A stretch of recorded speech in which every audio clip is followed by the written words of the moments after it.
Hello student, good luck classes में आपका स्वागत है। और आज मैं आपको बताने जा रहा हूँ असमान दशमलव वाली संख्याओं का भाग।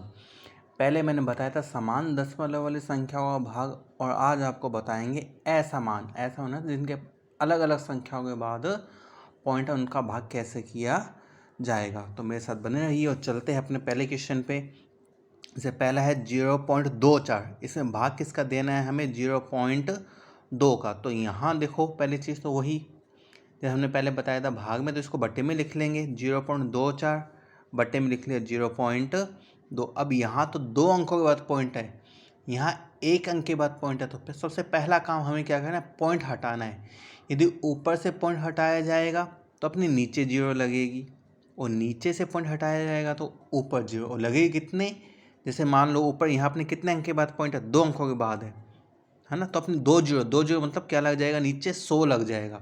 ये लगा दिया। देखो यहाँ अपने कितने अंक के बाद पॉइंट है? एक अंक मतलब ऊपर जाएगी 0। कितनी 0? 0 का मतलब 1 0। ठीक है, 1 0 मतलब 10 जाएगा। ठीक है ना, 10 के साथ ही पॉइंट हटेगा। तो ये मैंने हटा, इंटू में लिखा जाएगा।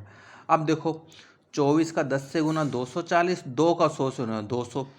तो देखो अपने 2 0 से 2 0 तो वैसे ही कट गई, है ना। इस 1 0 से 1 0 कटी गई। बचा क्या? 24/20। 24/20 में किसका भाग जा सकता है?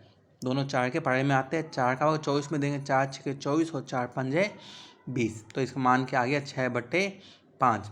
और लेके चलते हैं, देखो अभी आपको और समझ में आ जाएगा।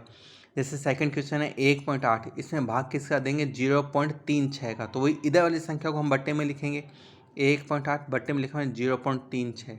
अब यहाँ कितने अंक के बाद पॉइंट है? 1 अंक है। तो यहाँ से पॉइंट हटाएंगे तो नीचे 0 जाएगी। कितनी? 1 0 मतलब क्या जाएगा? 10। ये चला गया इंटू में 10। यहाँ से पॉइंट हटाएंगे तो कितनी 0? 2 अंक के बाद पॉइंट होता है, 2 0 मतलब 100। कहाँ जाएगा? ऊपर। अब वही गुना कर दिया। 18 का 100 से 1800, 36 का 10 से 360। वही देखो 1 0 से 1 0 कैंसिल होगी, 180 और नीचे 36। इन दोनों में किसका भाग चला जाएगा? देखो पता है किसका जाएगा? 18 का भाग चला जाएगा। 18 एकम 18, 1 0 बच गई देखो, और 18 दूनी 36। और 10 में 2 का भाग दें कितना आ जाएगा? 5, है ना। उम्मीद आपके पता लग गया होगा थोड़ा बहुत। और चलते हैं, आपका टॉपिक क्लियर हो जाएगा। 1.25 इसमें भाग देंगे 0.5 का। तो वही ये भाग में है, इसको बट्टे में लिख लेंगे 0.5। वही चीज़ यहाँ कितने अंकों के बाद पॉइंट है? 2 अंकों के बाद। यहाँ 1 अंक के बाद। तो यहाँ से पॉइंट हटाएंगे तो नीचे आ जाएगी 2 0 मतलब 100 आ गया। यहाँ से पॉइंट हटाएंगे 1 अंक के बाद पॉइंट है तो ऊपर आ जाएगी 1 0 यानी कि 10 आ गया।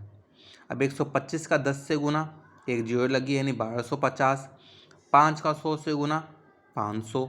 1 0 से 1 0 कैंसिल, 125 बट्टे में 50।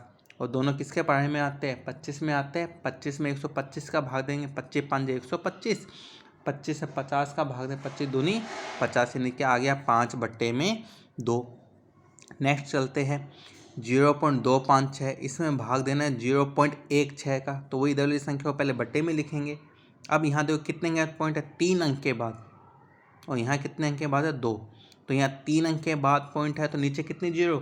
3 0 1 2। 3 अंक के बाद पॉइंट है तो कितनी 0? 3 0। 3 0 मतलब क्या लग जाएगा? 1000। ये लग गया। देखो नीचे कितने अंक के बाद पॉइंट है? 2 अंक के बाद। तो नीचे का पॉइंट हटाए तो ऊपर 0 जाएगी। कितनी 0 जाएगी? 2 अंक के बाद 2 0। 2 0 मतलब 100 चला गया। 256 का 100 से गुना, ये लगा दी 2 0 हमने, यानी 25,600 बन गया। 16 का 1000 से गुना, 16,000 बन गया। इन 2 0 से ये 2 0 कैंसिल होगी। ऊपर 256 रह गया, नीचे 160 हो गया। किससे कट जाएगा? ये 16 का भाग जा सकता है, क्योंकि 256 16 की स्क्वायर ही होती है। तो 256 में 16 का भाग देंगे तो 16 आ गया। 160 में 16 का भाग देंगे तो क्या आ गया? 10। और 16 10 किसके पारे में आते हैं? 2 के में। 2 8 है 16, 2 5 है 10।